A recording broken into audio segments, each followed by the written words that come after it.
Hello friends, good morning and welcome back to my channel. তোমরা সবাই কেমন আছো? আজকে যে খুব ভালো আছো, আমিও খুব ভালো আছি। ও মা, এই জুতোটা পরে থাকলে না এরকম মায়ের মাঝে মাঝে পায়ের মধ্যে আটকে যায়, দিয়ে পড়ে যাই। তো আমি এখন রেডি হয়ে গেছি জিমে যাবো বলে। আর আজকে একটু তাড়াতাড়ি রেডি হয়েছি, কিন্তু যেতে যেতে অনেকটা টাইম লাগে, সেই জন্য একটু তাড়াতাড়ি করে এখন রেডি হয়ে যাচ্ছে আর কি।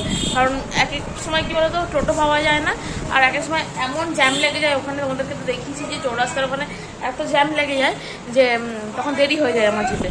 এই ফেরিওয়ালাগুলো এত চিৎকার করে না আমাদের গেটের সামনে, এসে ভাবে কি আমরাই দিব, কিন্তু আমরা কোনো দিনের জন্যই এদেরকে দিই না কিছুই, কারণ আর একজন আসে তাকেই দেওয়া হয়। তো যাই হোক, এখন আমি এখন বেরিয়ে যাবো। চলো তাহলে এখন বেরিয়ে যাই, তারপর তোমার সাথে আবার কথা বলবো। এই দেখুন বন্ধুরা, তোমাদের দিদি ভাই আজকে নিজেই কাজে লেগে ফেলেছে। কি করবো, আস্তে না আস্তে কাজ ধরেই দিয়েছে, তো কিছু করার নেই, করে দিতেই হবে। বাবা যেহেতু একটু গেল বাড়িতে, আমার হাত পা ব্যথা করছে, আর পাচ্ছি না কাজ করছে। দিন করে আসে দিয়ে কাজ করা যায় বলে। কাজ তেমন নয়, ওই একটু সেলফ লাগানো আর কি, আর কিছু না। এর নাম কাজ, অনেক কাজ করে ফেলেছে। দেখো কতগুলো ছবি করে দেবো। কাজ করছে তার কারণ আছে।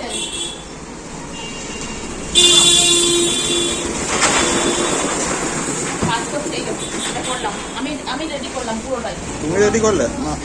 তুমি টেপ মারলে তুমি। আমি মানিয়েছি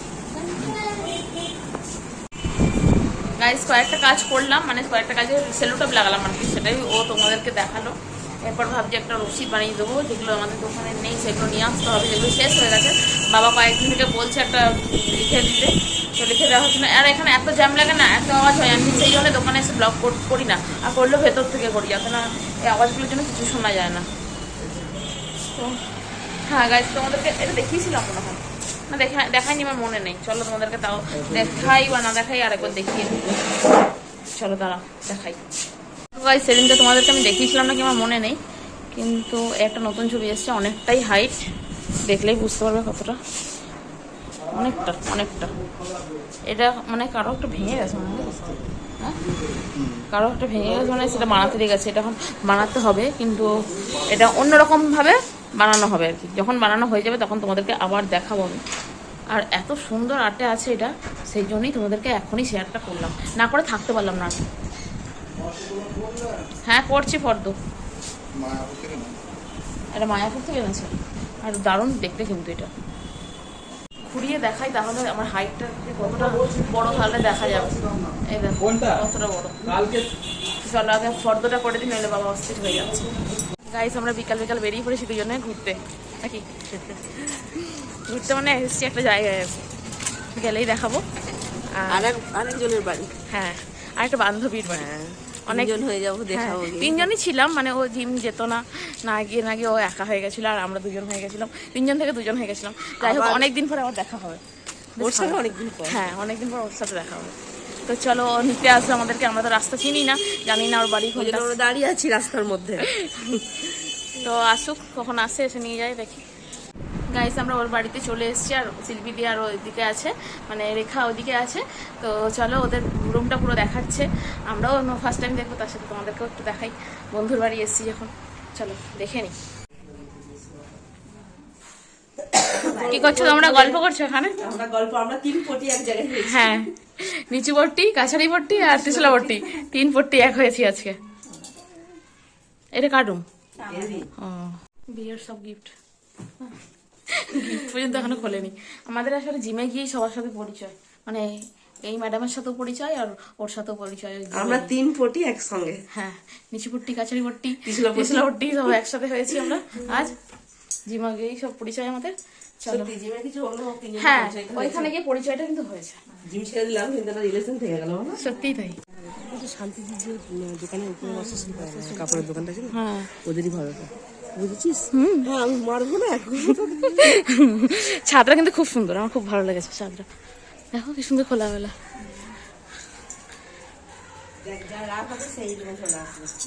হ্যাঁ, রেখা যখন ডেকে যাবে এখানে চলে আসবে, সে রাগটা ভাঙাবে, ভাঙিয়ে তারপর নিচে যাবে, তারপর তোমার বড় নিচ থেকে আসবে এই তোমার রাগ ভাঙাতে। ফেসে গেছে মনে হচ্ছে। কি ভাষণ শিখে গেছি, মানে জিম করে করে ওয়েট কমাচ্ছে, এদিকে দেখে আমাদের খাইয়ে ওয়েট বাড়িয়ে দিচ্ছে। হ্যাঁ, তার মধ্যে সমোসা, মিষ্টি, সমোসা না, এটা সমস্যা।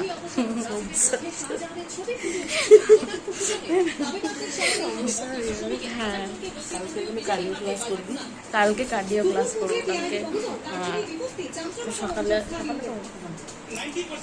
কালকে একদম 5টায়, হ্যাঁ বিকাল 5টার সময়।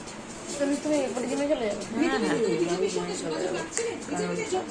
তো গাইস আমি চলে আসলাম বাড়ি, আর রেখা তো কিছুতেই ছাড়তে চাইছিল না, বলেছিল যে হ্যাঁ রাত্রেবেলা খেয়ে যাবে, খেয়ে তারপর বাড়ি যাবে। আমাদের তো হবে না, মানে কি আমরাই থাকতে চাইলাম না। যাই হোক, আর অনেকটা সন্দেহ হয়ে গেছে, 7:30 প্রায় বেজে গেছে, আর আমি কোনোদিনও একা একা এত রাত করে আসিনি বাড়ি। তো শিল্পীদি ছিল, শিল্পীদি একটু ছেড়ে দিয়ে গেল, তো চলে আসলাম। এরপরও যদি দেরি করে আসতাম অনেকটাই রাত হয়ে যেত। অবশ্য বলেছিল যে ও ছেড়ে দিয়ে যাবে, যাই হোক ও ছেড়ে দিয়ে গেল, অনেকটা এগিয়ে দিয়ে তারপরেও একা একা গেলাম। না তোমাকে থাক, তোমাকে আর আসতে হবে না, তুমি আবার একা একা যাবে। তো আমাদের জিম থেকেই বন্ধুত্ব, আর যাই হোক খুব ভালো লাগলো। অনেক দিন পর ওর সাথে দেখা হয়, শিল্পীটির সাথে দেখা হয়, আর ওর সাথে তো দেখা হয় না অনেক দিনই, কারণ ওর একটু মানে ওই জিমে যখন যেত তখন দেখা হতো, কিন্তু ও মাঝখানে জিমটা অফ করে দিয়েছে।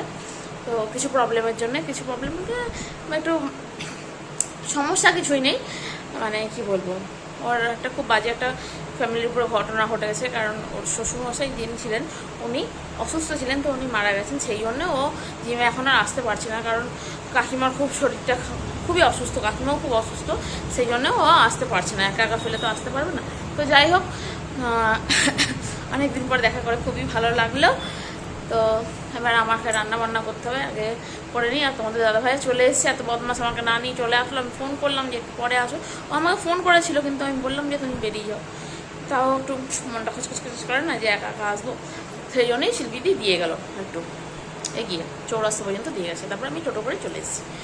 তো চলো আগে ঝটপট এবার রান্নাবান্নাটা সেরে নিই। অনেক বক করেছি, মুখ খুব ব্যথা হয়ে গেছে, এত গল্প করেছি আজকে।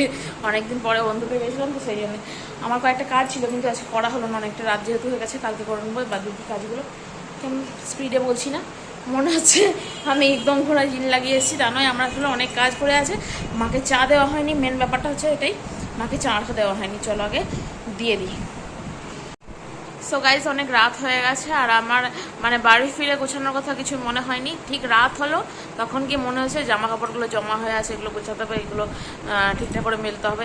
এইসব কথা কি বলতো আমার রাত্রিবেলায় গিয়েই মনে হয়। তো এখন সব জামা কাপড়গুলো গুছিয়ে ফেললাম ফটাফট দিয়ে, কান খুঁচাচ্ছে দাঁড়িয়ে যদি না বিছানাটা তাদের রেডি করি, তাও আবার বলতে থাকবে, ও নিজেও করবে না, আবার আমাকে দিয়েই করাবে, কিন্তু আবার কথা শোনাতেও কম পড়বে না। তো যাই হোক, ভিডিওটা যদি ভালো লেগে থাকে like comment share and subscribe করতে ভুলে যাবে না। চলো তাহলে সকলকে আজকের মতো গুড নাইট, টাটা।